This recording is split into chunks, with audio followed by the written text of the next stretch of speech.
اسی کا ایک تسلسل ہے اس پروگرام کے اس سیگمنٹ میں، جس میں ہم دیکھیں گے کہ جو مسلمانوں کی نمائندگی ہے ہندوستان کی عدلیہ کے اندر وہ کتنی ہے۔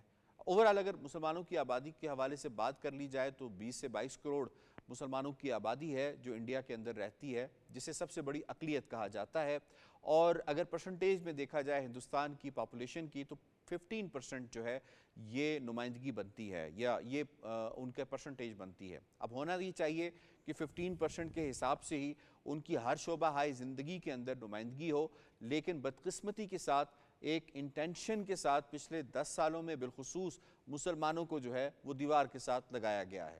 اب تھوڑا سا ڈیٹا میں آپ کے ساتھ شیئر کر لوں گا، اس سے آپ کو اندازہ ہو جائے گا کہ اس وقت مسلمانوں کا جو صورتحال ہے وہ ان کی جوڈیشری کے اندر جو بڑی امپورٹنٹ ہے، جسے one of the pillars of the state کہا جاتا ہے، اس میں کہاں کھڑے ہیں مسلمان۔